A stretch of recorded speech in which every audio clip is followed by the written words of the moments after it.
Cool. That's us recording. Woohoo. So we're here on podcast one of Podcast one. hopefully many with Peter from Rapture and Wright. So Peter, you gave us a great walk around this morning. We Yep. got to see the fantastic ins and outs of what is Rapture and Wright. What is Rapture and Wright to you guys? To anyone that doesn't know who Rapture and Wright, how do you describe that? What are we? We're a small independent fabric and wallpaper company. We design everything in-house, we print it all in-house, we keep control of everything. That's really important to us. But more than that, I think we're really we have a very holistic view about how we produce everything, so we want to know all about our suppliers. We want to keep tabs on how we make everything, keep control of the quality of it, but also the sustainability of it, and also how we dispose of everything, i.e. our print waste. You know, most people just chuck it down the drain and that's it.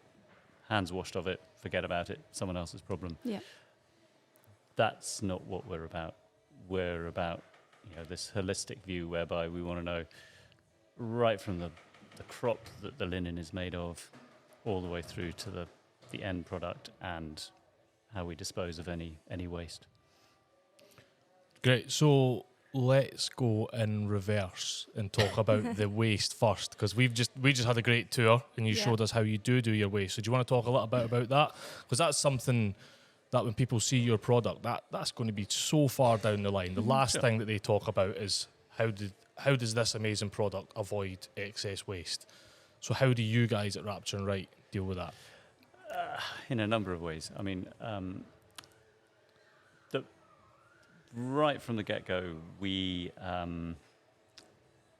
knew we wanted to only print to order, so we avoided that horrible situation where you end up with mountains of printed stock that you don't know what to do with, and therefore you have to put it onto the grey market or sell it off cheap, or even worse than that, as often happens in the fashion industry, it gets burnt, which is crazy.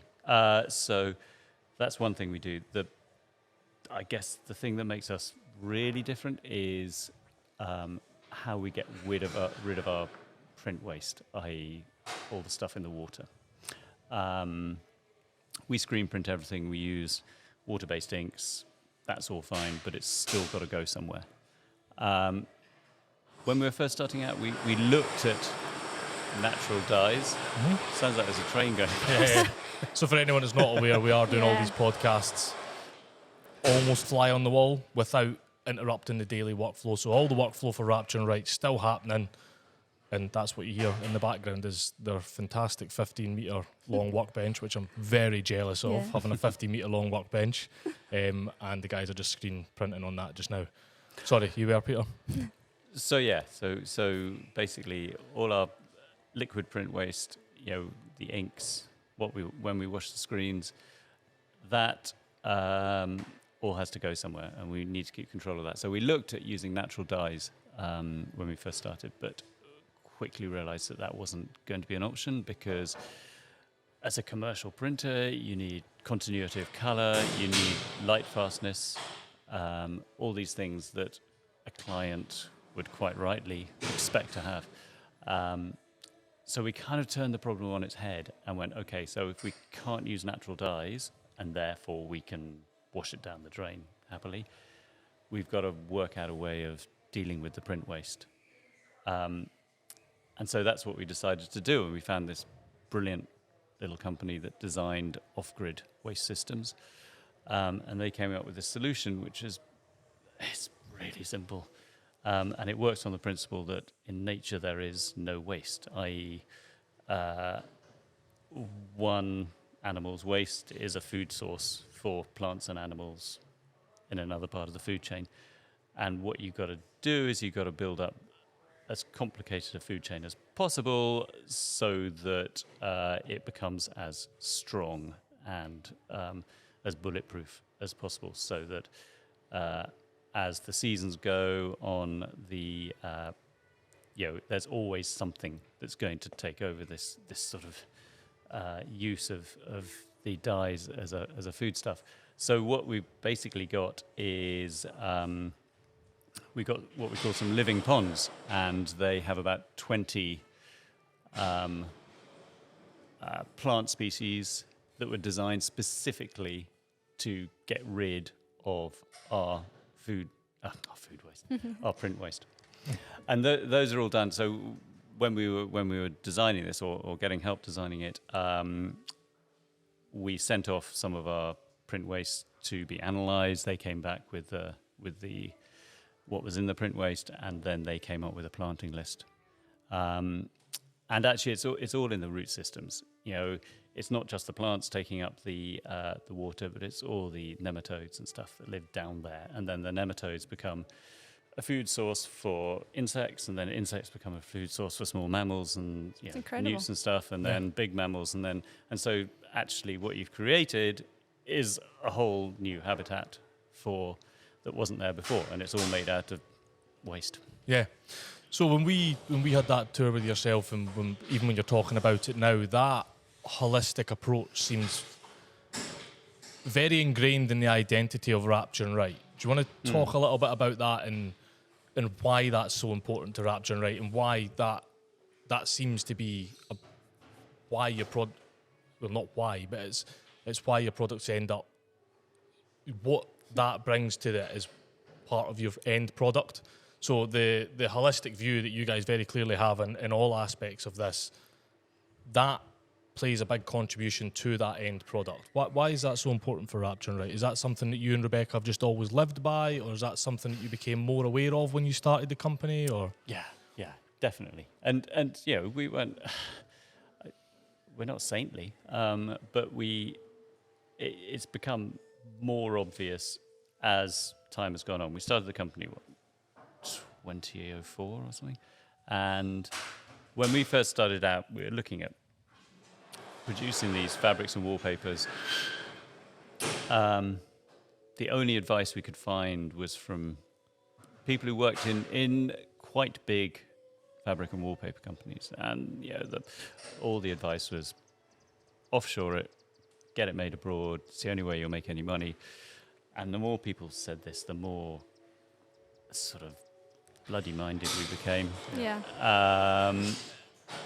And maybe it was the right way, maybe it was the wrong way. I don't know. But we always knew that there had to be this. It was obvious at the time that there was not only, I mean, design-wise, there was a gap in the market for little companies like us doing slightly different stuff. And as far as sustainability was concerned, it just wasn't on the radar. But it was fairly obvious that it needed to be done. It just couldn't carry on the way it was. Industry producing stuff or offshoring it so that you didn't have to think about it. Yeah, wasn't your problem. Yeah. It's just crazy. Mm-hmm. So. And why do you think that is so important to yourselves? You know, it'd be very easy to follow that. Oh, we could offshore it and we'll make an extra couple of pound per order. Why do you think it's so important for you guys to everything? When we walk through that front door, everything's happening in maybe a 24, 25 metre run. You know, if you didn't have the walls between 24, 25 metres by 24, 25 metres, that's Rapture and Wright square on the planet. Do you know, why do you think that's so important? Not just for you guys, but for other makers and for consumers. You know, what does that bring to the end product? So I think, what we're about is, I was going to say what we're about is control. That's not quite true. I mean, it is true in that, when we started, we didn't have any money to start up things. So they had to start quite kind of slowly, which basically meant that we had to hand print everything. Now, that was great, and we learnt a lot, and we made a lot of mistakes. It's good, though. Yeah. That's that agreement of, it's good we made those mistakes. Remembering all those nights you're kicking yourself and lying up because you've just got one thing wrong and it's ruined your week. And, Of course. But now you look back on it fondly. Yeah. Well, I'm not sure about fun. But it made us better at what we do. yeah. And also it put us in control of what we do. So we were completely in control of the quality. We actually did outsource some of our printing right at the beginning because we had more orders on a specific design than we could cope with, and we were like working 2 or 3 days a week because we had another job. So we'd started this we were funding it from our other work, and we would just come up and just we had this tiny little print table, and we would print at the weekends, and Rebecca's mum and dad would look after the kids and stuff like that. So, and that was all fine, and then we outsourced the printing for this one designer. Okay, well, I think we can afford to do this, so we outsourced it. And I actually went to the printers and watched them print it, and then we rejected it all because it was No shit. way. It was Really? absolute shit. What made it so They bad? just made printing mistakes all the way down it, and we thought, well, okay, look, Shows you do it yourself. Yeah, And do you think those mistakes would be not acceptable mistakes, but if you were a commercial entity, yeah. would you have treated those mistakes differently? If it wasn't your name on it, if it wasn't Peter and Rebecca's name, Rapture and Wright on it, and you were just thinking about the Yeah. I don't know. I don't know. I mean, I would like to say no, I'd still have rejected it. yeah. But I guess maybe if you're trying to fulfill orders and you just need to get it out the door, there's this weird sort of thing. Everything that goes out the door, we're really proud of, and in order for that to be the case, it has got to reach a certain standard. And in order to reach a certain standard, you can't make mistakes, and you can't bullshit people, and you can't do all that sort of stuff. So, I think. Yeah. Yeah. Good.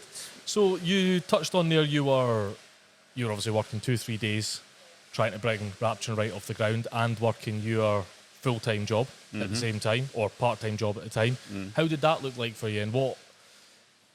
I mean, like Kate and I obviously do. I work full-time in my job. Kate works full-time on the magazine. Yep. I part-time on this, and we know firsthand how difficult that. But what about for other people? There's a lot of people that would love to set up something like this, and there's a lot of people that walk in here and think, oh, this is... And I know you guys have been going for a long time, but you still started somewhere very small. Yeah. And you still... What did that journey look like? Long one. Yeah. For the first 6 or 7 years, there were so many times we almost threw the towel in. Really? Oh, yeah. It's interesting to hear because Oh, people yeah. want to hear that. They Yeah, want to yeah. say it's not Oh, no. easy. It's Every not. time. It's like, Yeah. when are we going to make some money? When are we going to Yeah. make some money? How are we going to make some money? What's the closest you ever got to throwing the towel in? Is there a time that you're just like, I could have easily just walked away from this? Yeah. Many.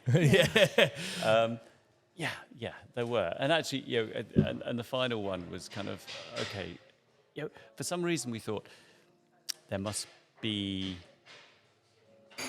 there must be someone who's really good at business that we could get in. Yeah. Because we're just designers. We don't Yeah. know how to do this business thing. Yeah, there must yeah, be a way of doing business. And so we tried to talk to various people, and we tried to get them in. Okay, maybe we could partnership with someone who's really good at business. And then, we did employ a couple of people, got more into debt. And then, actually, we went, hang on, wait a second. We know our clients much better than anyone else. Why are we employing these people who don't know anything about our business? Great. We are the people that know everything about our business. We just sat down and we thought, okay, let's look at this as logically as we can. Let's work out who our clients are and what it is about our company that they like, and our designs specifically, and what it is about our designs that they don't like. And then we'll try and work out how we're going to make our designs fit who we want our clients to be. Yep. Both Rebecca and I were trained as commercial designers anyway, graphic designers. Mm-hmm. So we weren't completely kind of unaware of that Yeah. sort of thing. Yeah. But, and the difference was quite subtle. Right, okay. Actually. It wasn't like we had to completely change direction through 180 degrees. It was probably about 30 degrees. Yeah. It's But- tweaks Yeah. here and there. Yeah. Yeah. Yeah. And I mean, certainly what Kate and I have found, and I think it's the case for most, you'll be able to tell me if I'm wrong, that it's not one tweak. It's a little tweak here. Yeah, no. It's Observe a that. constant, A little tweak there. Observe that. And there's- there's no straight path. No, and there's a there's a Japanese phrase called kaizen, Mhm. which is the art of constant improvement. Yes. And it's just this, you don't just turn the ship around. You just, you're constantly tweaking, and in all aspects. Yeah. So at the moment, design is always migrating and changing and stuff. That's fine. That's with taste. I mean, our handwriting remains the same because that's mainly because of the way that we produce it. So we can't suddenly put 22 colors into something. But when it comes to sustainability, there is just this constant improvement, whether it's, how we're producing the fabric, how we're wrapping the fabric, how we're dealing with, our orders, the way they go out, whatever it is. And that's the case with, it should be the case with any business, I would have thought. Yeah. But You're always improving. Everything, you're always evolving. Yeah. yeah. And do you think that evolution slowed down at all? Or are you still... There was obviously a period where you're making a lot of those changes, but do you still feel that Rapture and Wright is making those changes weekly, monthly, daily? Yeah, constantly. Yeah. I mean, some of them might be tiny. They'll just be little ways that we work, and that might just be an improvement, for the people that are working here. Yeah, yeah. And so, no one outside the business is going to be aware of that.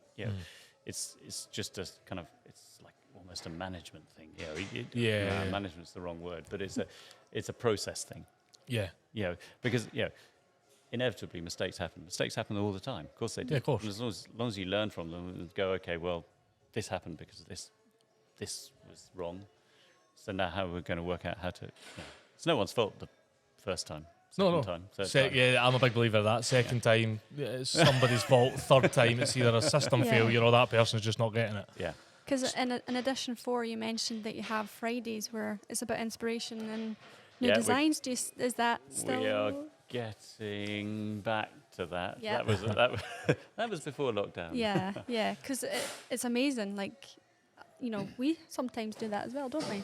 Yeah, we do that, and not only do we sort of have that sit down that we try and think of new things we can do, i.e. podcast, but we also speak to a lot of people that, and certainly in the documentary, Cecilia mentioned that one of her biggest, I don't want to misquote that, our biggest goal for this year was to set aside specific time. Yeah, that's correct. To look at new designs, to look at... So how about you guys? How do you... Because, I mean, you've got a huge array of stuff here.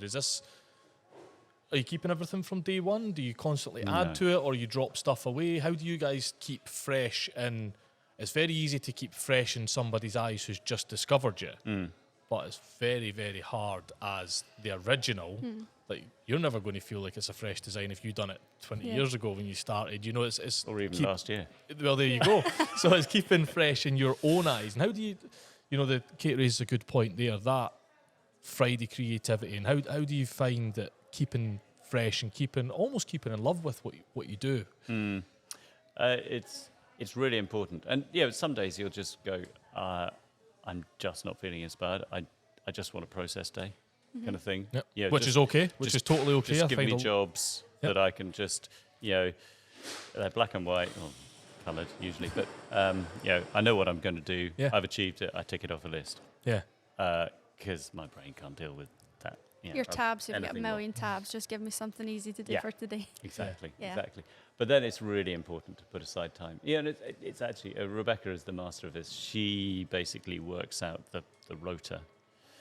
And we're very aware that for people to be printing all day, every day, they will be fried. Yeah. It's physically hard.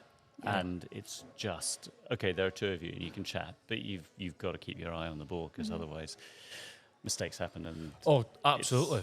I mean, some of the tolerances you showed us in your setup this morning, it'd be so easy to just work 1 hour later to get something done and ruin that whole print.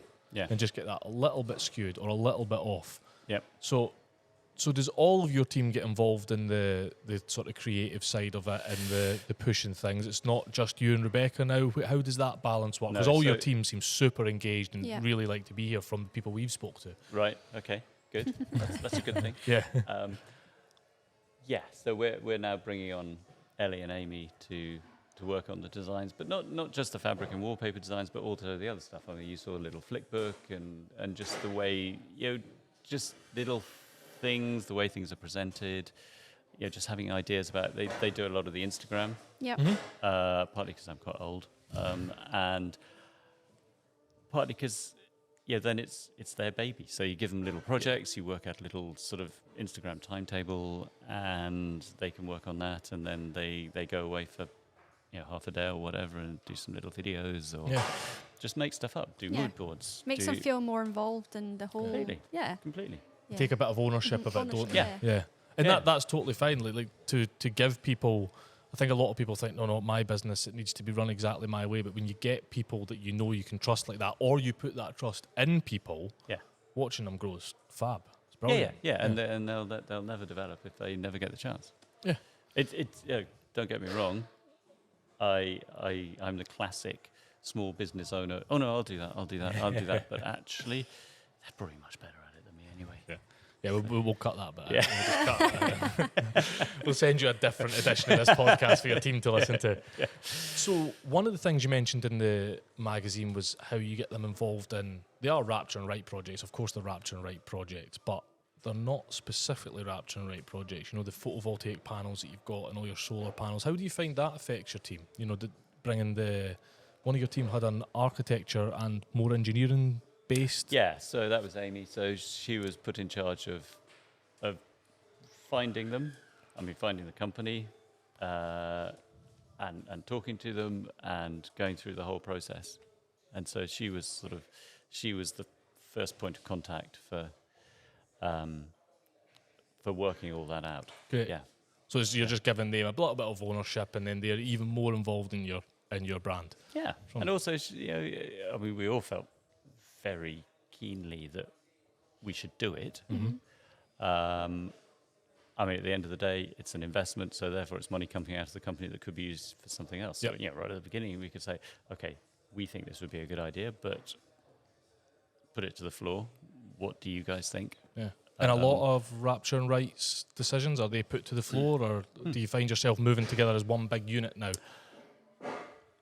No, I think we do put things to the floor, but they're generally, if it's not the specific, obviously that was a big project. Yeah. That's big investment. Whereas then there are other little things, promotional things and stuff, which are much smaller things, and there will always, we'll always put them out there, and then if people have, variations on the idea, or we'll ask them to research it and find out what's available, or and then they'll come back and go, well, I think this one has this benefit and this one has this benefit, or maybe this would be a good idea, or that's great. It means I don't have to do it. Yeah. And what was it like employing your first person? Because I know, like small businesses, to bring someone on is quite a big thing. You're trusting somebody else to do what you've done for so long. Yeah. So what was that like? So I think the first person we employed Steph. That was years ago. 3 days a week, and it was a big decision, big decision, and but actually, it went fine, and she was really good. And then you think, oh well, I can employ another one now. And broke the barrier now. Yeah. Yep. Yeah. That was probably horrible to work for. I don't know, or hopeless. Hopefully maybe not. Rather than horrible. Hopefully not. We'll track down Steph and we'll find out. We'll do another podcast with her and find out exactly. She still lives around here, I think. Oh yeah. So you've not scared her off that much? Well, no, she went to Finland originally. All right, just to get over it. Exactly. I'm sure that wasn't the case. So we're sat in a corner full of your fantastic fabrics here, but what does the product range look like for Rapture and Wright for someone that doesn't know you guys? You obviously fabric, but we've just met your seamstress in the back. Mm-hmm. So you don't just provide the fabrics to make product, you also provide product. Is that right? Yeah, we do a small range of accessories. So we do, cushions. We also do some lighting. That's a really interesting thing. So here's the thing. When you are a company and you make a product, so we start off making fabric, and people get to know you for fabric. trying to then introduce another thing. So then we started doing wallpaper. That was fine. And then everyone says, "Oh, so you do wallpaper?"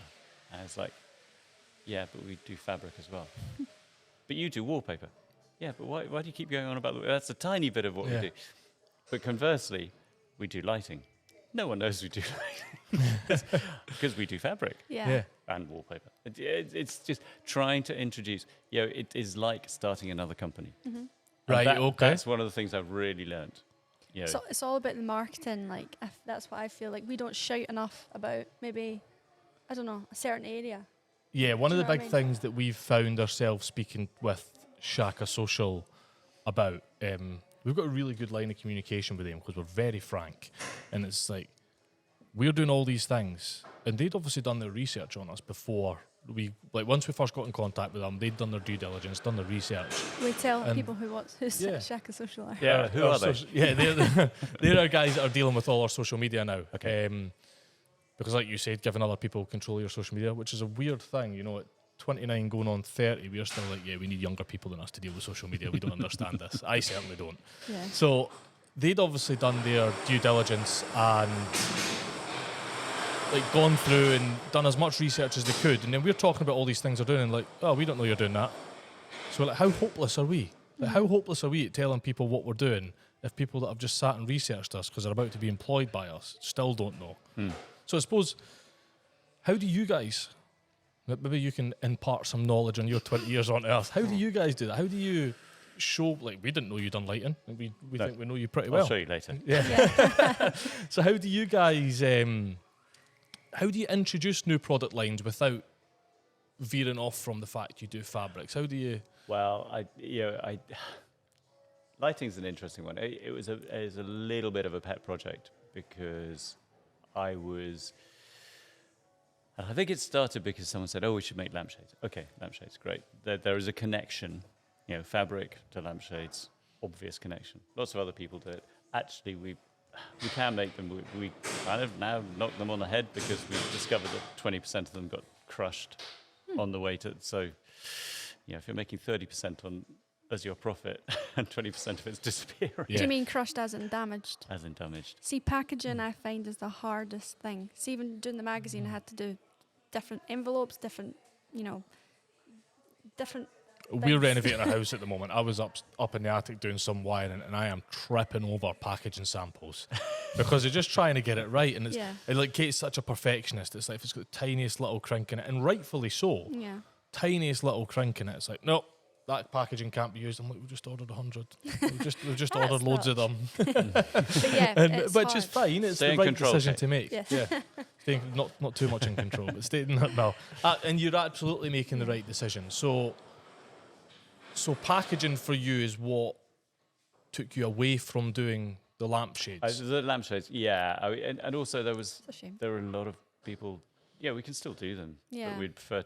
Actually, then we discovered that a lot of people who do them, they have an outlet. They have a shop. People have to come and pick them up. Yeah. And we went, aha. Okay. But a lot of people do send them out. But it's just, and we were chatting to a friend who had a company that made lampshades, and she said, "Oh yeah, Jesus, lose so many." So it was an interesting lesson, and actually we kind of knocked it on the head because it wasn't one of our. There was lots of competition out there. It wasn't one of our main things. Yeah. So but it's interesting how something as left field as delivery can completely kibosh a business. I don't know how ceramicists do it. No idea. No idea. That would just stress me out. So the lighting that we did develop was lovely, and I will show you later. Yeah. It was all hand cast bronze and hand blown glass and stuff like that. So easy stuff to package. Yeah. But it's very different from fabrics and wallpapers. So we do get some orders, but it's all it's manufactured locally in very small batches. So it's not really. Yeah. It's not your bread and butter. It's my pet project. Right. Yeah. So, what does your range currently look like now? we're obviously looking at quite a lot of different printed fabrics. Is each one of these available in your cushions and your wallpapers and all of that? Not all in wallpapers, no. So we have a set range of wallpapers, so not all the designs are available in wallpapers. All of them can be made up into cushions, so, because obviously they're made here. Yep. So that's very straightforward. And then we do a lot of bespoke, because we hand print everything, we do a lot of bespoke colouring and stuff. Okay, so same print, same design, but you'll bespoke print something. And where do the bespoke projects come from? Are they usually, is your customer base, are you business to customer, are you business to business? How does that all look? Business to business. Right, okay. So would that be like interior designers and... Interior designers, architects, project managers, stuff like that. What did that look like, building that sort of clientele? Was that something you had experience in before with commercial graphics, or was that all new? So we started going business to business right from the beginning. Right. Because for us, it was much easier to build a relationship with interior designers who then had several clients rather than trying to go to the retail customer who tend to order smaller amounts. And you have to, it's much more of a splattergun thing. You can't it's very difficult to build a relationship with the retail client. Right. Because they're probably only going to come to you once. Yeah. Whereas an interior designer, you have years of building a relationship, dealing with them, asking them what they think, what they should do, how they're working, what their clients are like, what they don't like about things, and so there's a to and fro. Yeah. So we knew we wanted to work business to business. So conscious decision to work business to business, not happy at conscious decision. Absolutely. We didn't have enough money to go the full retail thing. And still retail has grown up sort of just organically through people finding us, particularly actually now Instagram's come on stream. Yeah. That has made a lot of difference. It's not something we're chasing, but it's happening. And that's making a difference to your business to personal, business to... Yeah, I mean, it's making Instagram, social media is making a difference. Has made a big difference to the number of orders. I think probably, and it's probably increased the number of retail orders. But it's not. Retail orders are not something we're specifically targeting. We're not. Right. You need a lot of money to go after the retail market. Yeah. And we haven't got that, and it's not really. We'd rather build a relationship. We're very happy to deal with retail customers, and what we'd really like them to do is we'd like them to come in here, talk to us, see what we can do, look at all the fabrics and wallpapers, and we'll take them through them, maybe talk about bespoke colorways, things like that. So we offer them a very personal service. It's not just, we're not sort of in the market just going, oh, I've seen you on Instagram, I want to order stuff, and here's the order. We like having close relationships with people, whether they be businesses or whether they be retail customers. And do you find that helps Rapture and Wright and helps you creatively having that personal relationship? Because presumably your interior design clients, or businesses you work with, that's a very personal relationship. What does the build up to, if we've got an interior designer for our house, say, and we know we want something, or they recommend something, what does that look like from them having the ideation or the customer having the ideation to you providing the fabric? Is that ongoing discussions?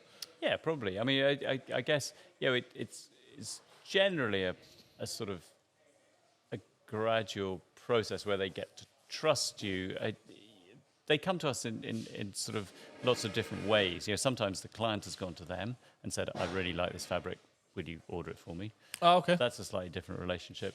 Or it's a relationship where you've met this interior designer at maybe a trade show or something, or they've seen you in a magazine and they ring up and inquire about you and they say, oh, I'd like one or two samples or something. So you'll send them a few samples and they go, oh, okay, well, they didn't quite work for this project, but I really like them, and maybe I'll keep them on file for the next project. And so it might take several years. A bit frustrating, but it might do, and that's fine.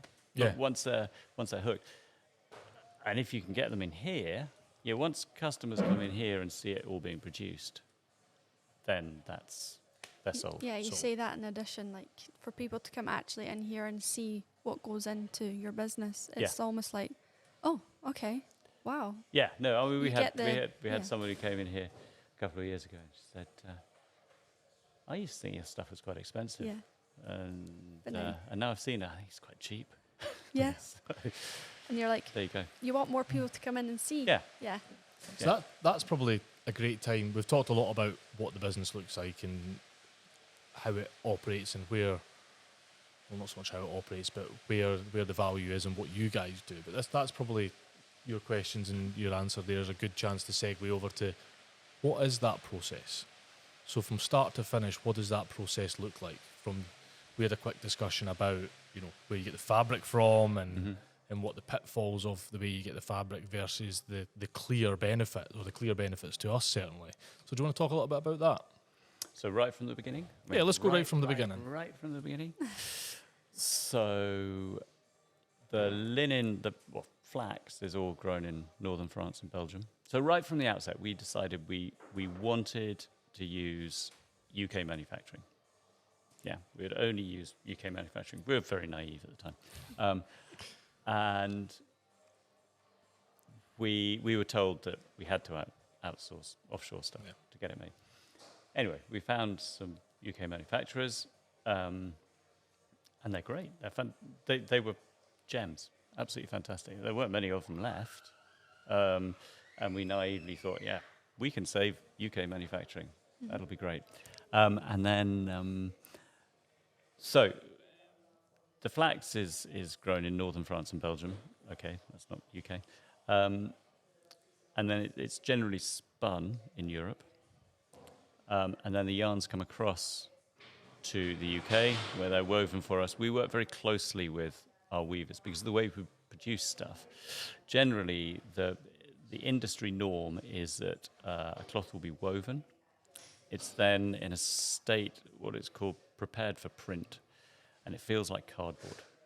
It's quite stiff and crunchy.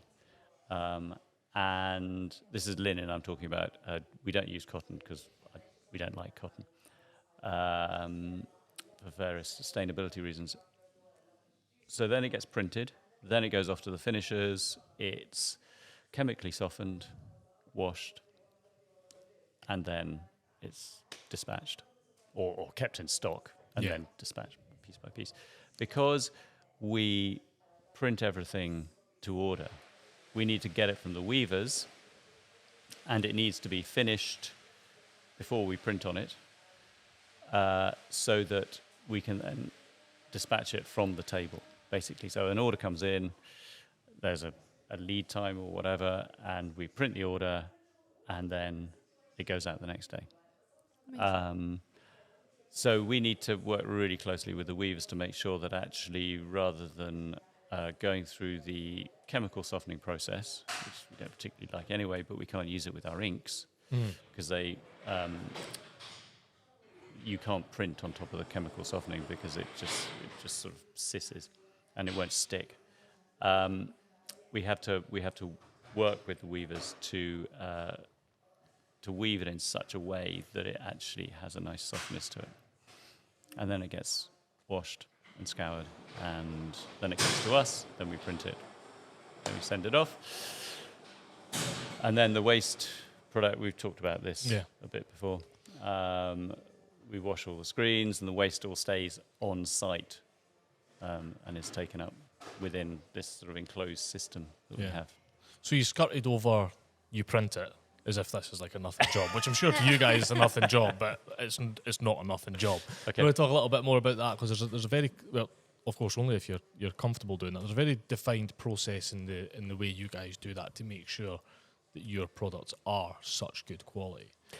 Yeah, so screen printing, the quality of screen printing is really, really nice. It's very, very different to digital printing.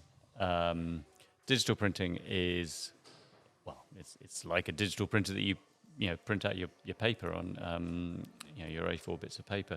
It's lots of little inkjet heads, all with lots of different colours going through them, and depending on which colours it's basically the 4-colour process.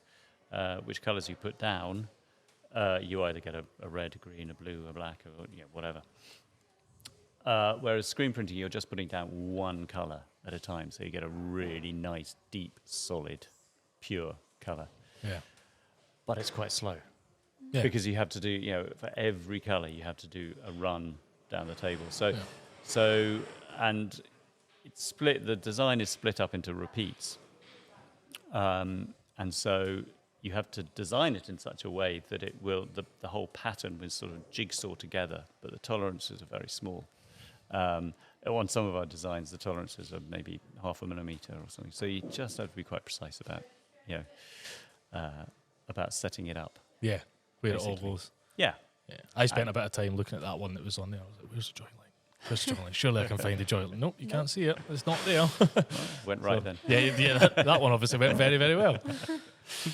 Kate, you had some notes about the guys and the way they operate. Do you want to pull up some of those?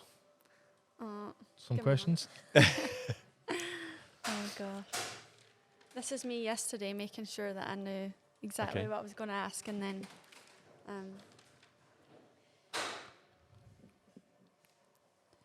So while Kate's looking for that, so we're obviously, we've pulled in here and you've got the barn building that you're in, but you also live across the road. One of the things that we were really impressed with the guys at the Marksman Workshop in the documentary is their ability to, now they live above their workshop, but they have this amazing ability to just be like, stairway, step 3, from there down, work. Yep. And how do you guys find splitting that up? It's not easy, but on the other hand, no. We do have to work at the weekends sometimes. Well, in fact, every weekend there is work to do, and we kind of know that. But that's actually because the print table is busy at the moment all the time printing during the week. So weekends we have to varnish all the wallpaper orders. Right. And we need the table to do that. And it's, hopefully as things begin to slow down, we'll have space to do that during the week. But generally, actually, I don't answer emails during the weekend. I don't answer the phone generally. If someone's made an appointment to come and see us on a Saturday, we'll be around. And we're sometimes around, but we're pretty good at just going, nah. That's good. Because but originally when we first started out, that's what I'm saying. Have you just learned to know that's our weekends, and that's it? I've learned that actually people will still be there on Monday. Yeah. It's hard, though, isn't it? It's scary. It's like, if I don't answer this today, will they be there on Monday? Yeah. Most likely, they will still be there on Monday. Yeah. Because you're better at that than I am. I think you are. Yeah, I'm very much like, no, answer that email now. And she's like, Jack, I've just woke up. It's like 5 a.m. I'll answer it when I've had a coffee and I can spell my name. Yeah. But I think... Well, it was interesting. Rebecca said, because when I used to answer emails and stuff, she said, why are you answering emails at the weekend? People think you're so unprofessional. Oh, okay. That's an interesting look at it. Yeah. And also, the other thing is, she said, I don't know if I should say this, she said, you'll just encourage them. Like, okay.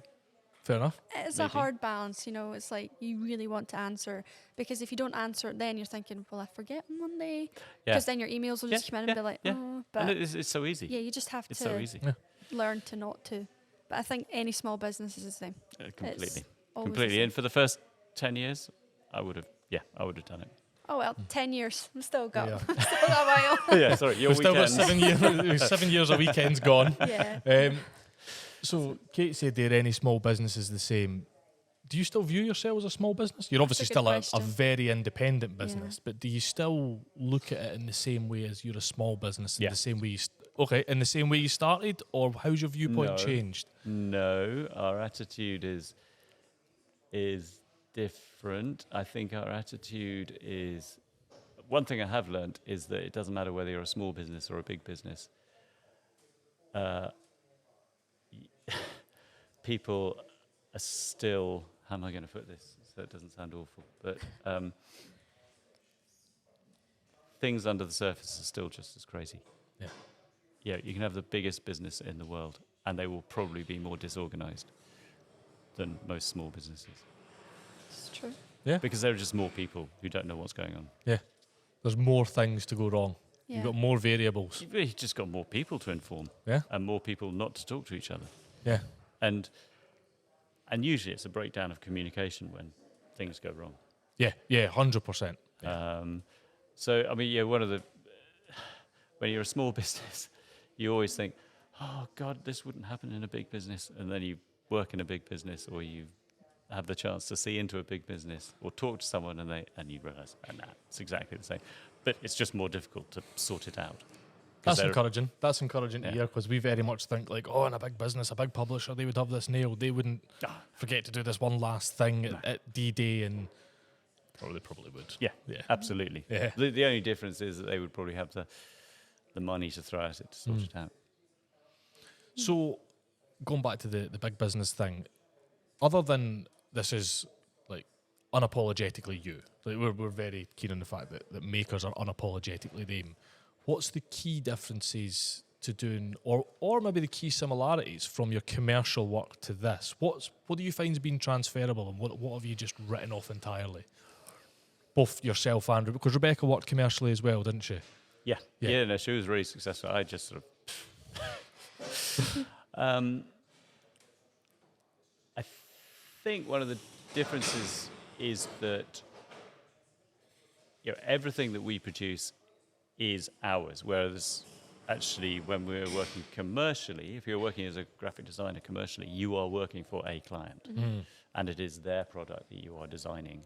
It's not your product, whereas this is our product. We could design anything we want, and that's what makes it really, really difficult.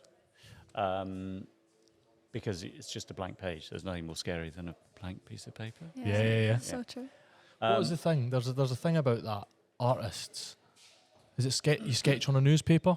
Right, okay. Have you heard that one? Sketch on a newspaper there's already because it's something not on a it. blank piece of paper. Never heard that one. Yeah, There we Very go. well. I heard that one somewhere. Well, look There you out go. for our new designs, all with newsprint in the back. Yeah.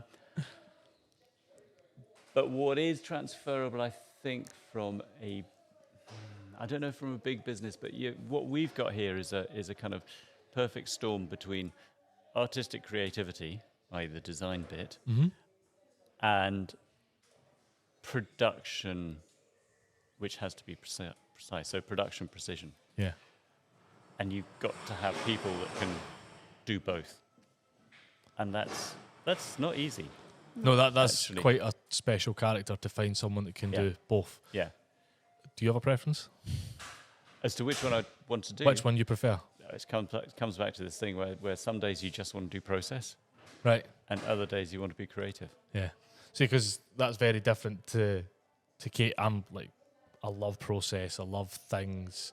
I love how things are made almost more than the final product. Like I love seeing around your workshop today, whereas you really, really appreciate the end product. It's not that I don't appreciate it, but I definitely think there's usually a favour as to which one. It is really interesting in this business here when you see some of the small manufacturers and some of the weavers actually. In all cases where it's blokes that have run the companies, there's quite a lot of engineering involved. Yeah.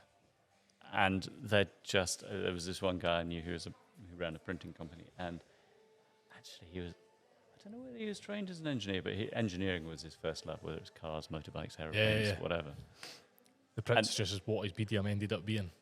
Sort of. Yeah. And he was always building new stuff. Nice. And so, yeah.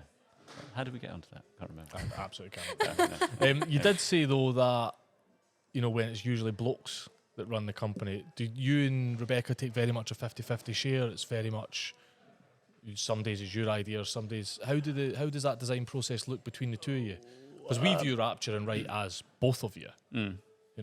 Just come out now to see if you say the right thing. Yeah, it is definitely both of us. Yeah, definitely. It's really interesting because we've grown up, running this company since 2004, and so we know how. And previous to that, we were running another company, and we know how each other design the whole time. And actually, it is quite interesting when we're designing together, which doesn't happen that often. Oh, okay. Yeah, we tend to work on separate stuff and then come together, Right. or just criticize in a positive way. Yeah.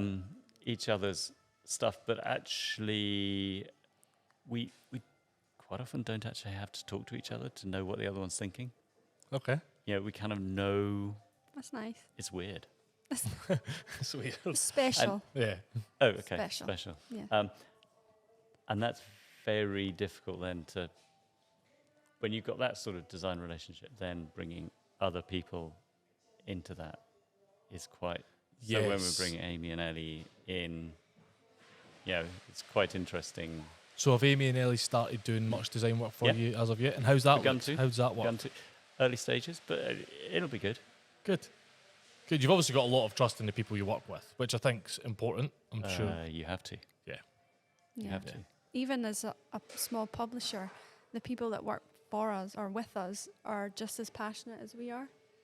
We've more. been so lucky with Tyrone and Lisa and the guys at Shaka Social are as invested in this as we are. Yeah, and that produces a good product, because you're all on the same page, you all understand it, and you all want to make it as good as it possibly could be. And, when you've got good people working for you, it's a dream.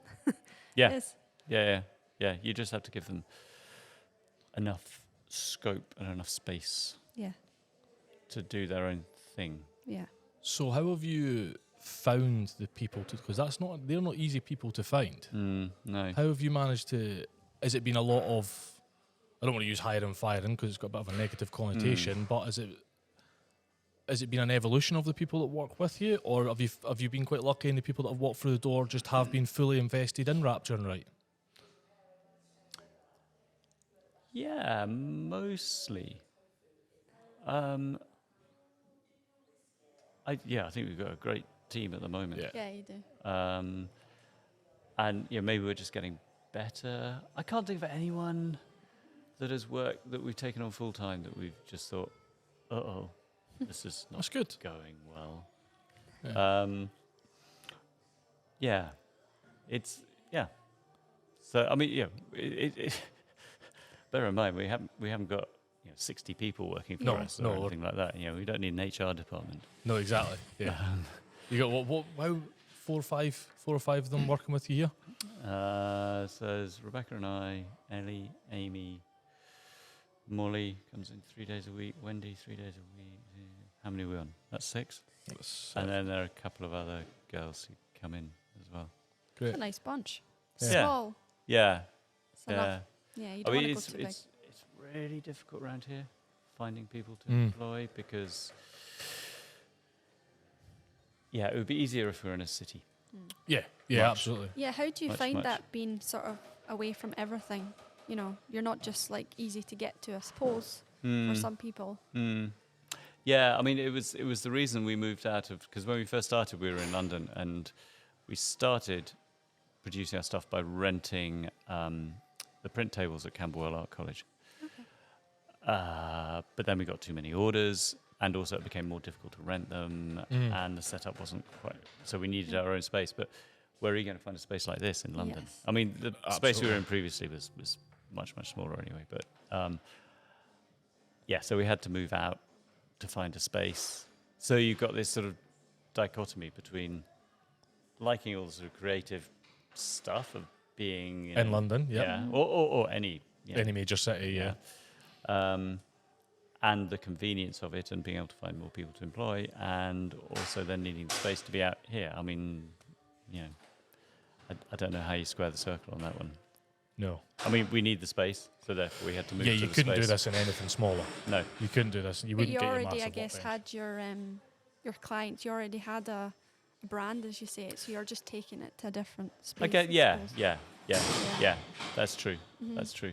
suppose. And actually, what would be, my dream is that actually we help, not just us, but other small businesses are able to start up. There are other small businesses around here, and if you can build enough community of small businesses, it's beginning to happen. It was a bit of a wasteland when we first when I first moved out here. Rebecca grew up here, so she's always been here. But to actually create enough small businesses to employ enough young people for there to be enough of a community around here. Yeah, community is a big thing, isn't it? It's so important. It really is. So important. Because not all young people want to move to the city. No, absolutely not. Absolutely not. And you say there that it was. So you noticing now more small businesses around here, and do you often work with other local businesses around? I'd love to work more with them. Yeah? Yeah. Yeah. But that's they not probably don't know who we are. Yeah, maybe not. Maybe after this they will. Maybe. I'd love to. And actually, the longer we're here, the more we scratch the surface, the more we find them. They, like us, are not telling anyone who they are. Yeah. And it would be lovely if a sort of thriving community sort of developed that wasn't London-centric. At the moment, it's very London-centric, and that's so frustrating. Yeah. All collaborations seem to be people that live unfortunately in London. They all just seem to be, well, not unfortunately, but unfortunately for people out with London. So how do you, Rebecca, and Rapture and Wright in general feel about that collaboration? What do you think that can bring to the table, or what do you think the benefits or the cons, or benefits and the cons are, of small businesses working with other small businesses? And is it something you guys have done before? Yeah, I'm just trying to think of other small businesses we've collaborated with. We've collaborated with some bigger things, like we did a project with the National Trust. It was really interesting. But that's not a small business. No, but how did that look, collaborating with someone as big as that? What was really interesting about that was we were collaborating with one property in the National Trust, which was, I think it was an art fund project. Right. And basically, so it was a project that was put out to tender, and you had to tender for it to win the award. So it was various interviews, and you had to put forward ideas and stuff like that. Okay. And then it turned into a year-long project at this one house down in Sussex called Standham, which is a beautiful arts and crafts house. And it was really good. It was really interesting. We had a girl working for us at the time that was actually a fine artist by training, and that's what she did 2 days a week, 3 days a week, whatever. But as part of that, she applied for a lot of art funding, so she was really good at putting together the application. And then the ideas were what the studio, us as the studio, put together. And it was a really interesting project. Sounds amazing. It was really fun working on something like that. And that any good collaboration has to work for both sides. Yeah.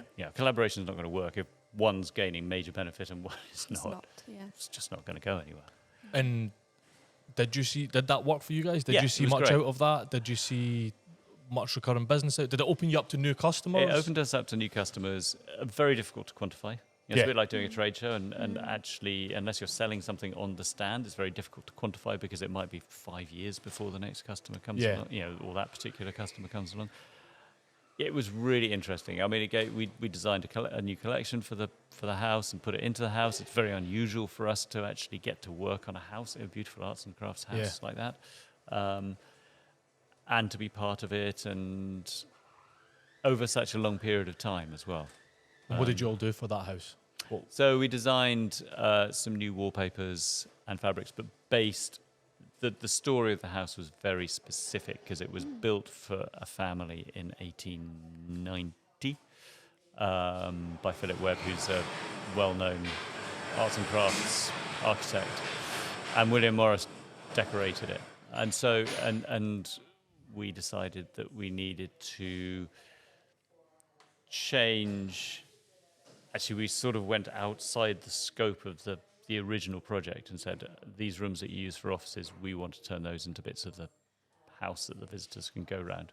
Cool. So I think they were a bit surprised by that. So we designed these fabrics and wallpapers for them and then put them up, and then lots of other accessories and things, and then there was a tour around the house that involved. So it was all very much involved with the family, and the fabrics and wallpapers told the story of it, and it was good. It's still there. And book a visit to that one. And on that note, like, you're proud of that project. Have you got your biggest achievement? Do you have one that you could say, yes? Still going. Still going. Yeah. That's it. This is it. Because obviously, COVID was not a great thing for a lot of businesses, you know. A lot of them had to change what they were doing and things like that. So, you know, how did you said in the 4th edition that actually COVID was all right for you because you were very busy. Yeah, that was weird. Yeah, not what you expected. No. Mind you, didn't know what to expect. Yeah. I mean, no one knew what to expect. No one knew. Yeah. No, it turned out all right. We were very, very lucky. Yeah. You know, this part of, you know, interior design and fabric and wallpaper just took off because of the particular situation. But Everyone's then staying in their houses and wanting new things. Exactly. Yeah. And we just got lucky. Yeah, there was nothing that we did that was for, you know, that made that happen. We just got lucky. Yeah. You don't think there was anything that happened with regards to, like, you didn't put any set concentration into, say, Instagram or advertising or anything like that that maybe brought that on? No, I tell you, I think where we really lucked out was our situation, in that because we're isolated, you know, we're out in the middle of nowhere. You can still work. We all still work. So we basically had a new girl who had just started, and she had found a room to rent in a local town. Wasn't particularly happy there anyway. So actually she just came and lived with us and bubbled. Okay. And we just carried on. And actually for the first 3-4 months, we just had this amazing kind of artistic collaboration thing where we were just in here every day. Yeah, it was great. It was fantastic. Yeah. So turn the news off. Don't want to know what's happening out in the real world. Just get on with it. I've got my little Let's piece of draw. heaven here. Yeah. Let's just draw, print, make good stuff. Yeah. Good for you. It was good. And then slowly people began to come back because, you know, but still because we were isolated. And so, yeah, if we'd been in a city at that point, we would have struggled, I think. Yeah. Says a lot for being out in, you know, rural area.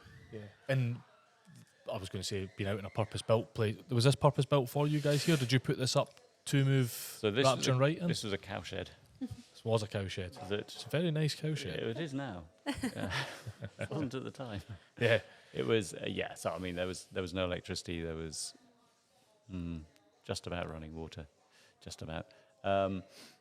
We did a lot of work to, well, we with the idea of bringing Rapture and Wright into it. So this was always to be Rapture and Wright studio. It's cut up to suit you guys. Yeah. So you said there, we were talking about the COVID experience, but was there any, you've been going for some time now, was there any point in that period, we talked about points where you thought you could throw in the towel, but was there any point in that period where you're like, Rebecca, we've made it. Like not we've made it, but we're doing all right. This is going to be us for the foreseeable. Was there any point where you're just like, we're going to be doing this for the rest of our days? I think maybe the second or third year we turned a profit. Maybe we thought, okay, because the first year might have just been a lucky break. I don't know. The nature of small businesses, you're never completely confident. Nope. That's a really good point, you know, being able to be confident in what you're doing and, you know, your business activities, if you put it. Yeah.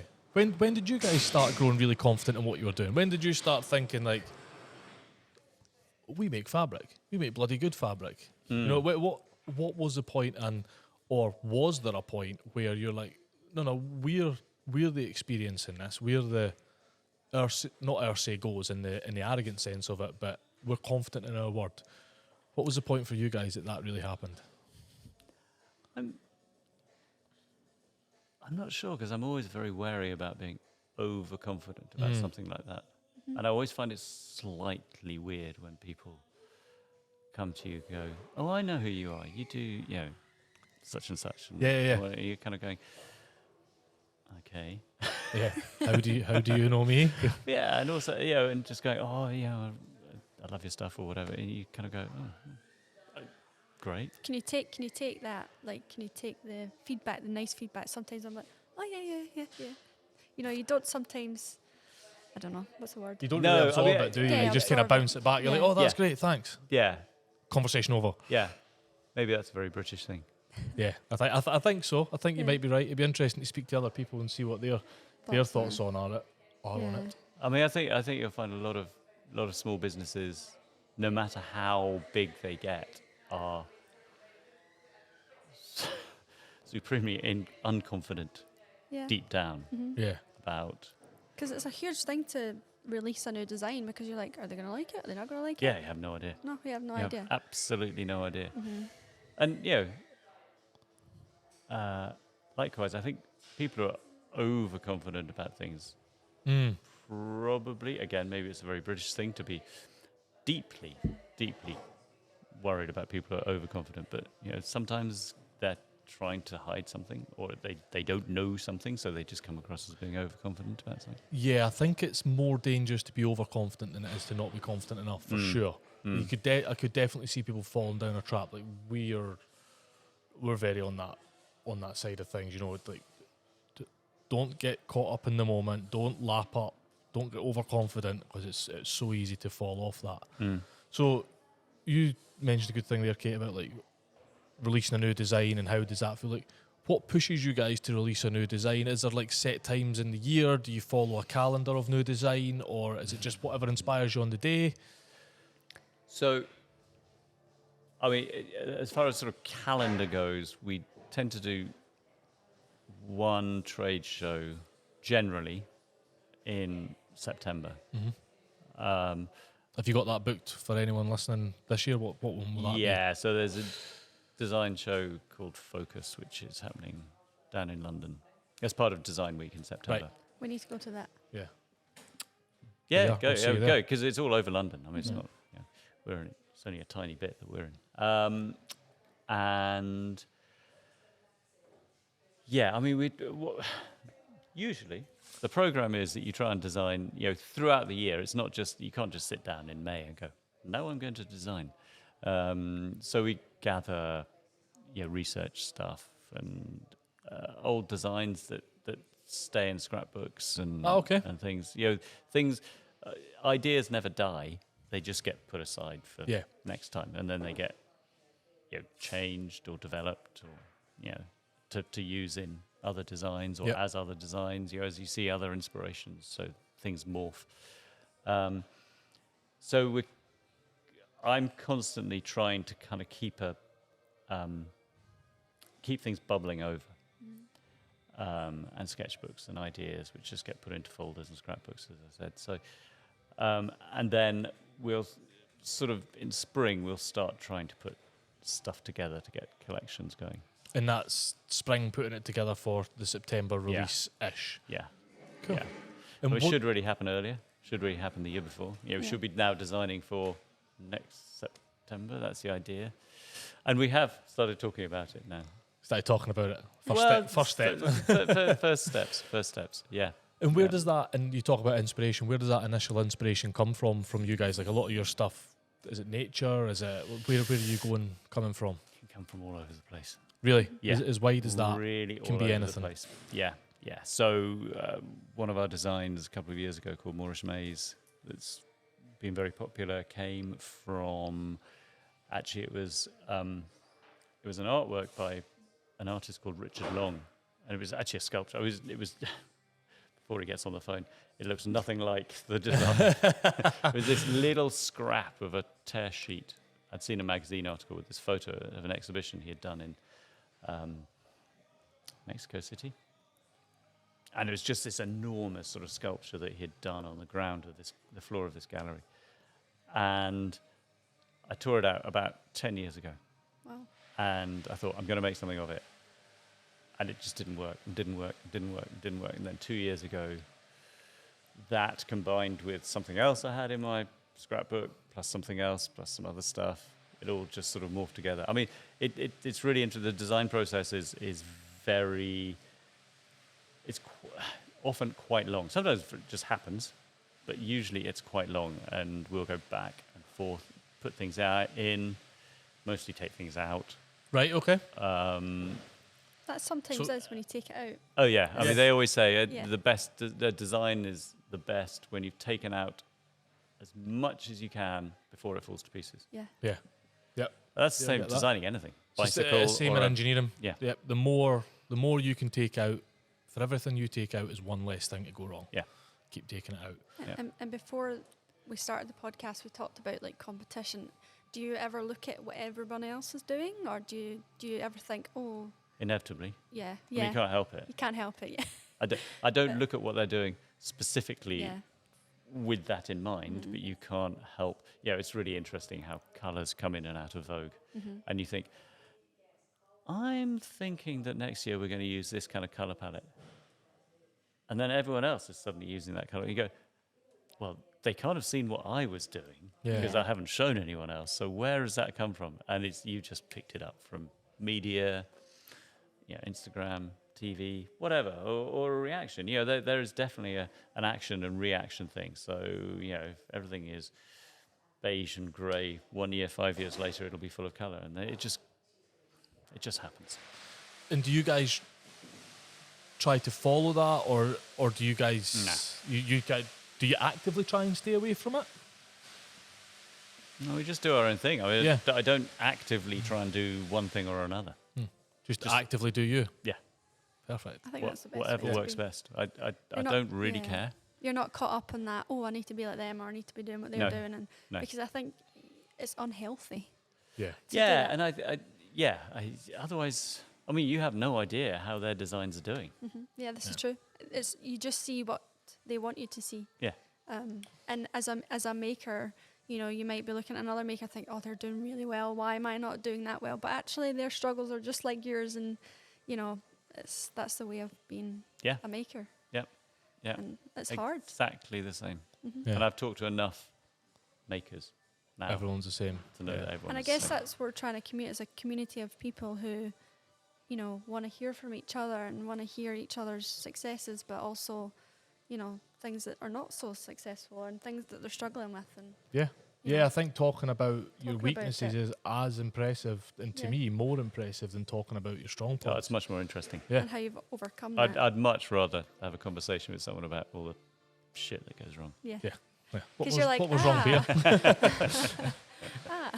So we talked about your inspiration and your design, and do you have a set run for? We've talked about obviously some of the stuff you've done at the start's not there. Some of it is. Do you, when you design something, do you have a set time in mind for that? I.e., we'll run this for 5 years, or No. Because you've got the space to keep most screens, I would imagine. Some screens. Yeah, we don't. I mean, what we tend to do is once we've decided to discontinue a design, we sort of slowly over a year, we'll take it off the website, and then we'll start. And we'll not send out samples or tell people it's been discontinued. But then you'll get people in America who've had the sample for 5 years, Right. who will then ring up and order it, and we'll go, okay. So you've got to have a very slow sort of withdrawal. So although that might not be available to purchase, if somebody else you've still got a little bit of stock of that, and you might be. Well, able we'll to still have the fulfill that screens. order. We won't have any stock. But Oh, so you'll still have the screens. We'll still have the screens, and we can mix up the colours. That's easy because we mix up all the colours all the time. In-house. So, yeah. So talking about screens, it's one screen per colour, is that correct? Yeah, Yeah. one screen per colour. So some designed, what's the most colours in any of your designs? How? 3. Three. So it's always 3. Oh, no, it's always 3 max. Always up to 3. Yeah. Up to 3. And so it'd be 3 screens per, and some just 1 screen per. So it's not a massive amount of screen. No. It's not, we were talking to the guys at Under the Skin, and have you seen their work, Under the Skin? So they're posters. Based in Glasgow. Based in Glasgow. They do a fantastic job of. They're conservationists first. I would always think of them as conservationists first, and art is just their medium. They're very simplistic, illustrator-esque illustrations, but there's multiple layers on it, and then they've also got a UV layer. Okay. That when you shine a UV light on it, it shows you the skeleton of the animal. Now, they've also just started to do really interesting AI stuff. Not AI stuff, AR stuff, augmented reality stuff, where when you look at it through the app on their iPad or the phone, It moves. so one of them was the orangutan, wasn't it? And you look at the orangutan, beautiful creature on the, beautiful planes and all the rest of it, and then you look at it through the phone, and you've got the silhouette of the digger, you've got the orangutan just sat there on the stump. So the animal doesn't move, but so they're very much trying to bring awareness to what's going on in the world through their art. And that was quite interesting, because although they look very simple, which was the reason I asked you about your screens, although it looks very clean and simple, they were layers on layers on layers to get it right. Yep. But you're managing to keep that down to 3. And was that a conscious decision, or is that just always the way your designs have ended up going? No, it's very much a conscious decision, because every extra screen, every extra run, every extra colour is more cost, which has to be reflected by the end cost. So, we we could produce 10 colours, but it costs a lot more. It would cost a lot more. Yeah, it would. Yeah. And is the market there for that? And would it make any difference? Would the design be any better?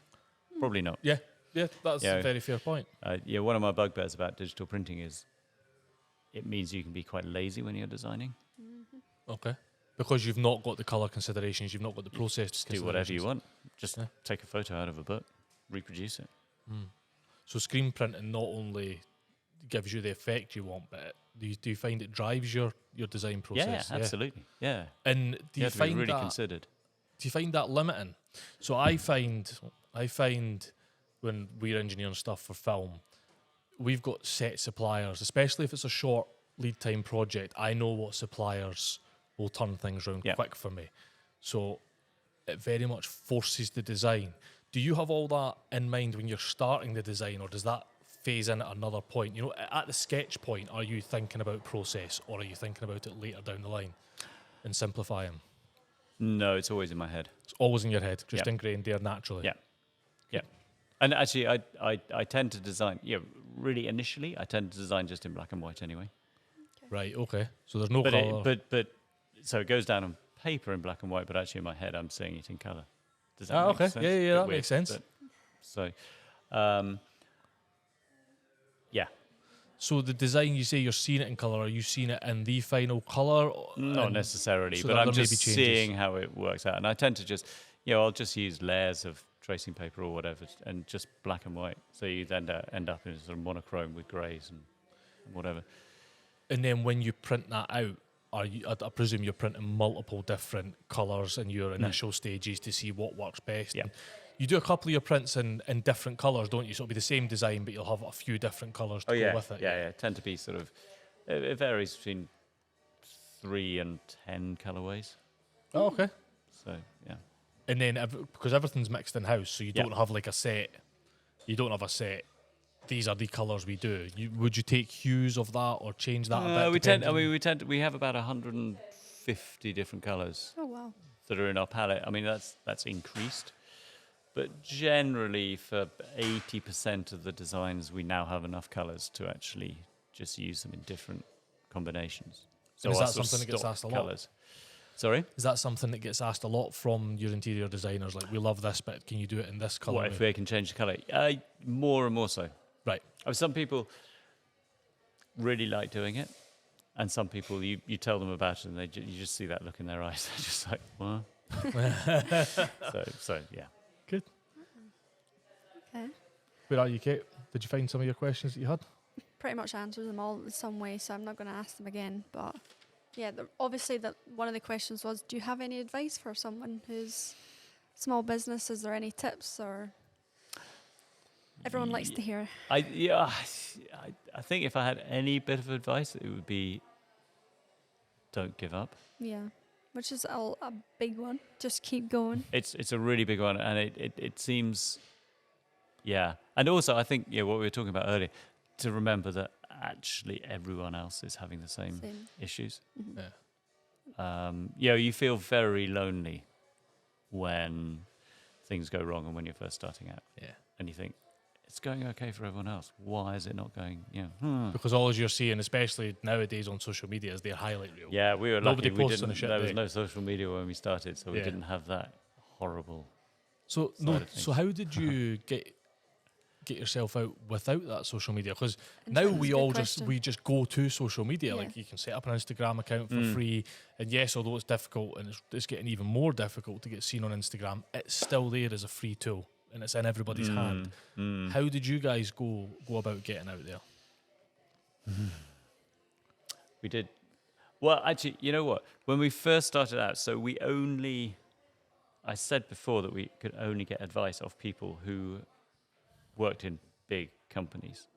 So, and that was also true of the whole sort of marketing thing. So the only advice we could get was the traditional way of running a fabric company, i.e. you had to be in a showroom, you had to have a rep on the road. Ah, okay. And those are the two main ones. And then you had to do a trade show. Right. And we still do trade shows. We do still do a trade show, though we do miss them out occasionally. But we're not in a showroom anymore. And to be honest, to begin with, we were, it was comical. But on the other hand, how else did we get our name out? Because there was no social media. So we had a website. It was very clunky. But we couldn't afford to take proper photographs. And a website without proper photographs is a bit shit. This is the thing, like being a maker, you have to have all these skills, a jack of all trades now. Yeah. You have to be good at everything. And it's, this was before the iPhone. Yeah. Okay? So... How good's the camera on the iPhone? Exactly. Yeah. When was the last time you pulled out your DSLR? You're like, done. Fun. And by the way, that's also the same thing you're uploading it to your website from or your Instagram from. It's just there. Yeah, exactly. And also, you take a photo with a camera, an old style camera, and it doesn't have all the clever stuff in it that makes it look like it should. Yep. Yeah, if you take a raw photo and then compare it with what your phone has just taken, it is completely different. Yep. And that's software. Yeah, absolutely. And it's all done for you. Yeah. Great, Yeah. It's mad. And then we had a rep, and of course we were a tiny company, and the rep was representing, they had to represent other companies in order to make a living, and guess whose fabric books came out of the boot of their car when they went to see a client? Well, it wasn't ours, because she knew that she wasn't going to make any money out of us, because she probably wasn't going to make any sales, which was a perpetual circle, because if she didn't take them out, no one would buy them, so therefore she didn't take them out. So that was a bad idea. And social media's turned everything on its head. Yeah. Now. Yeah. So what was the point that you broke the rep circle? What was the point that things started to come through, and what do you still have the same significance for example, trade shows? You said you used to do a number of trade shows. Do you still have the same? You're only doing one this year. Do you think the significance of trade shows in general are going down with the social media and the other ways you can post, or are they still an important part? You still got to physically see the product, like you Still got to physically see the product, but we send out a lot of samples. Okay. Right. We still do a trade show. Is it completely necessary? We do pick up new clients at trade shows. Because they might not be, having said everything about Instagram, they're not necessarily going to be following us, and they might not come across us. So, I think the problem is that you have to have a sort of multifaceted approach to marketing. Yeah. You can't just rely on one thing. No. Yeah. As we're noticing, you're just having to try everything and seeing, you never know who's going to like your work or pick it up. No, and it's a difficult thing because they're expensive things. Oh, very. Yeah. I did it once, and it was. Yeah, it's crazy, and you have to make sure you're doing the right one. Yes. Yeah. I've seen people doing the wrong one, and just sort of wandered past them and gone, why are they here? Yeah. But I don't see their. I mean, how are you meant to find out about a trade show? Like, where does a small maker think, right? Okay, I'm going to that one, or I'm going to that. Oh, but I'm not sure. Yeah, how do you find out what the right one is? I think you have to go to them and just ask people. Yeah. And see who else is there. Mm-hmm. See if your customer. Yeah, so you will quickly work out who your competition is. Mm-hmm. If it is competition. Competition is the wrong word, but who your like-minded makers are. and more importantly, who your customers are. It's not a dead cert. It takes a while to kind of figure that out, it does. Yeah, working out your market is the most important thing. Mm-hmm. Really is, because without that, you're directionless. Mm-hmm. And how do you think do you think your market has changed over the years? Do you find, like, typically I would look at certainly your wallpapers and your fabrics as being very higher end stuff. But do you find that's trickling down or trickling up the way? Where do you find your market's shifted at all over the years, or how have you adapted to purposefully shift your market? I think what's quite interesting is I think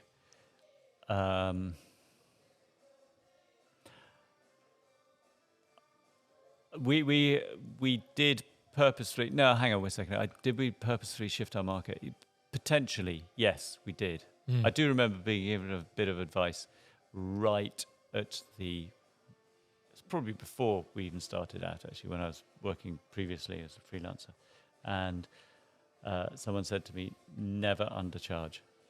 Okay. You can underprice. Underpricing your product is as dangerous as overpricing your product. Mm-hmm. It's very true. And it's absolutely true. And I think it's become more true. There is much stuff out there now. It has to be worth what people are paying for it, but you will lose as many clients by underpricing it, depending on which bit of the market you're going for. Interesting. Yeah. And so how do you guys make sure you're getting your price right? That's a dark art. Yeah. Yeah. It really is. Trying to work out your cost. We obviously know what our production costs are. Yeah. And then you always have to add on much more than you think for all the associated costs, especially now. And then so that'll give you a price that you know you're working to, and you're going to, if you sell, you're going to make a profit. And then from that, but also look at other producers that you're trying to align yourself with. And you hope that they're above what you're trying to charge, so you can take your prices up a bit, or actually, if you get it, you hope that they're absolutely the same. Yeah. Put you all on the same playing field, as it were. Yeah. And especially if they're a bigger known brand and you're coming in at the same price, certainly there's this, there's always that thing, isn't it, where, the reality is of doing something smaller is going to cost more. And I think people are definitely getting better at it now, and you and some of the other makers we speak to will definitely be able to answer it better than myself, that just because it's a big brand, it doesn't necessarily mean that they're better. And there certainly seems to be more of a transparency in that now. I feel people are, and certainly the makers we're speaking to, are realising that. Like, the average consumer is realising that, or more so realising that they're buying into your time and your expertise. They're not buying into that 15 metres that's on the table right now. They're buying into the past 20 years that's made that 15 metres that's on. And I think that's certainly we're noticing it. Yeah. Do you find you guys are noticing that? Yeah, and I know where there are only so many printers in this country, and I know where like big printers, and I know where most of the stuff is produced, and I know that there are brands that cost X amount and that are printed by them, and I know there are brands that cost X amount times 3 that are printed by the same people on the same table. Yep. So how do you find that? Do you use that to influence your price at all, other than just what the end price is, or do you find that it just encourages you? No, I would. Our production costs are going to be high anyway because of the way we produce it. So, we just work it out on bare figures to make sure that we're making some money. And if it's too expensive, it's too expensive, but that is the figure that it's worth. Yeah, I feel that's a big thing, like our magazine, £18. Someone will be like, "Oh, it's too expensive," but when they see it, they're like, "Oh yeah." Yeah, it's not just your average magazine. There's got to be value. There's got to be something different in your product, and that's what I find. Look, if there are 5 different companies all getting their stuff produced by the same printer and the same weaver and there are 5 different price points, the only difference in that is marketing. Yeah. Yeah. Yep. They've got a different business model. You know, the one at the bottom is hoping to sell 5 times as much as the one at the top. But, you know. Yeah, but that's not something makers can achieve. You know, if you're doing it in-house, you can't just say, oh, we want to drive the quantity up. You know, we obviously print with a very reputable and a very good printer in the UK. We are in a fortunate position, and it's one of our goals to push the quantity through the roof so that we can get the price down. Because if we can get the price down, all you guys and all you makers will be seen by more people. But I think people are, and again, correct me if I'm wrong, I think people are becoming more aware of that things take time. You can't cut a corner with handmade stuff. Do you find your customers do respect that? Yeah, the attitude has completely changed. And when do you think that changed? Difficult to put a precise date on it, but I think the last 4 years probably. Okay. Right. Okay. As recent as that. Yeah. Well, I think I think where you could see that it was a sort of movement. Right. Okay. It's good that there's a shift. Before that, it was much more niche. Yeah. And I assume certainly not a service we've ever used. Not that we've had a house for long enough to use it. But like interior designers and stuff like that seems more of a higher end client. Are interior designers becoming more readily available to people at sort of lower ends of the market? And is that maybe what's helping sales, or? I don't think so, but I think, are they becoming more available? Yes, I think they're more around, and I think it's becoming much more professional. Mm-hmm. I mean, it used to be something that kind of posh ladies did. We're talking about a long time ago. Yeah. And now it's actually a professional. There are some really professional people out there, and they're really good. There's still a bit of a sort of grey area, but it's changing. I think people are becoming more aware about interior design and just the benefits of it. And then you add to that all the people's feelings about buying stuff for longevity, or whether it's, it's a bit like fashion. You got the fast fashion. Yep. On one end of the scale, and then you got obviously couture at the other end of the scale, and then there are some really interesting makers, small, young. I mean, or you got someone like Margaret Howell, who is, not cheap, but just makes really good clothes. But she's been around for a long time and is still going. But just people just trust her. Mm-hmm. Yeah. And there's a certain sector or niche that will like her stuff. So you talk about the trust there. How do you think new makers, or maybe makers that have been going 2 or 3 years, how do you think they can build that trust? You've obviously been going a long time, and you seem to have built very good trust with the interior designers that you've been working with. Yeah. I'd say this place and what you do is a testament to the fact you have. What do you think people can do to build that trust? Is it just make good stuff? Yeah. Look, at the end of the day, if you we can do all the marketing, we can be the most sustainable company in the world, but if we don't make beautiful stuff, what's the point? No one's going to buy it. Yeah. And that's exactly what I'm getting to, is that we all get caught up in the marketing needs to be good, photography needs to be good, website needs to be good, this needs to be good, we need to be holistic, we need to be sustainable. But it's your product. Exactly. Yeah. It all comes down to the product at the very end. Yeah. And if you make good stuff, people will find it. But it means that you will just need to keep going until they found it. Yeah. And they'll stick with you. Yeah. Yeah, which I felt. Obviously, like, new people are finding us, but there's people who bought the first edition who are still continuing to buy. Yeah, I completely understand that. Yeah. Mm-hmm. So it's because just like any product. it's different from anything else out there. Yeah. And it's beautiful and it's interesting. It's got, what are the downsides? The printing cost. Well, yeah, but it's worth it because I'm going to keep it. Yeah, exactly. that's exactly what we were trying to do with it. We had long discussions about, do we do this bi-monthly, do we do this every 6 months? But 224 pages. We're trying to train ourselves to stop calling it a magazine and call it a publication. Yeah. And a lot of that just comes down to not degrading it to something lesser than what it is. You know, as you say, you'd keep it. It's a coffee table book. It's a and look at the mess that other publishing houses are. They're really struggling. Yeah, and there's a reason for it. I couldn't put my finger exactly on what it is. Yeah, and since I don't know exactly what it is, I'm not going to say what I think it no, is. No, absolutely. But there must be something about the business model that isn't there. Yeah. So do you find, have you guys changed your business model at all, or did you always know you guys always knew you were coming into it to make good stuff the real way or the right way as per your beliefs, and you've not really deviated from that from what I can see?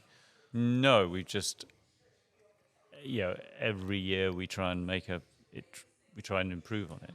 Yeah. And fingers crossed, every year we have enough money in order to do that. You just reinvest and Good. Yeah.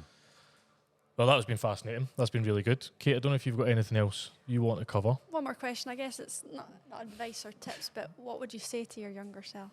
What advice would you give your younger self? This is really interesting. I was talking to someone the other day, actually. I might not have gone to art college when I did. Okay. I think when you are 18, 19, I, for one, was very unsure what I wanted to do. And I kind of knew what I was interested in, but it was very difficult to be passionate about something.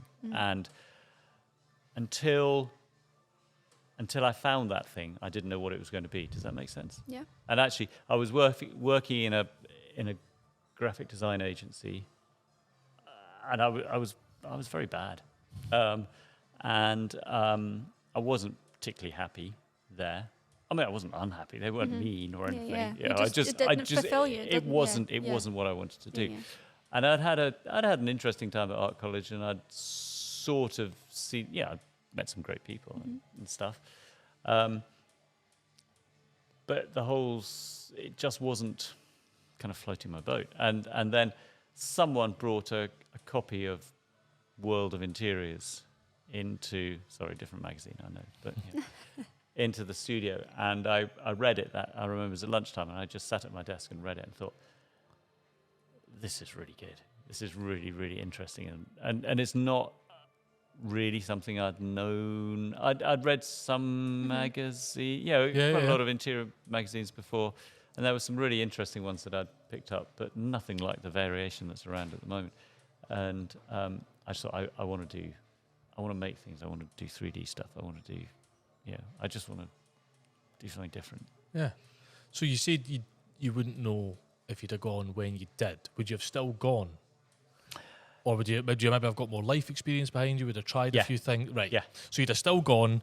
Yeah. But it was really interesting. The people on our course, on our degree, that were the best people were the people with some life experience and knew exactly what they wanted to do. There was a couple of people our age who were really, really good, but they just knew what they wanted to do. Yeah. And then there were some older people. No, it wasn't frustrating because they knew what they wanted to do, and they were really good. And I didn't. I was like most 18, 19-year-olds. That's the thing. Like, you're just naive. You just don't know what you want to do. And no. Like when people do, you're like, oh. No, you just want to get out there and try as much stuff as you can. It's a good tip. Yep. There you go. That answers your question. Try as much stuff as you can. Yeah. And don't get suckered into going to the college straight away or going to university straight away. Absolutely not. I would rather have someone. I would employ someone faster if they were. We always say if the right person comes through the door, I don't care what their training is. Yeah. Mm-hmm. It's more about attitude than anything else. Yeah, and I think that's coming more prevalent in the employment market. Yeah. I was listening to a podcast with Elon Musk, and I mean that's obviously the total other spectrum from small independent business. Couldn't be further from it. But what is it he said? I never went to MIT, but the people that worked for me did.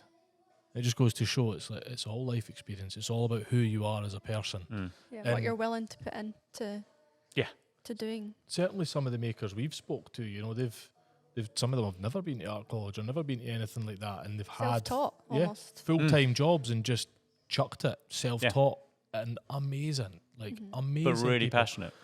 And that's what it all boils down to, the passion. Yeah, and I think that is something that is really difficult now with the rise of social media. There's so much stuff that is on screen that it's very difficult to become passionate about something, because you're like, you see something, then bang, you're on to the next thing. Oh, I'll try that. Oh, and you're kind of, and I find it happening myself. My kind of interest period is, and I have to sort of say to myself, no, sit down and actually, otherwise you just become, just flicking from one thing to another, and it's very difficult. There's always someone else doing something on screen. It's always interesting when it's on I screen. don't look at social media, actually, to be honest. But you're probably better than us. We are on it a lot. I'm always on it. That's good business. Well, that's a bit, But equally, the positives are you find amazing people. exactly. If you use it, if you're using it as a tool, that's fine. But if you're simply using it as kind of you're like, what even am I looking at now? Like, this can go from the same. I go down some rabbit holes. it's scary, isn't Yeah, it? see when they're like, reels and TikTok, and I'm not on TikTok. I do not have time for it. I lose way too much time on it. But you go down the reels rabbit hole, and I was reading an article the other day, and it's like, reels are the new thing. They were designed to keep you on the app longer, and I'm like, really? It's working. It's working. An hour later, what have I done? I'll put that away. So that was my final question. There you are.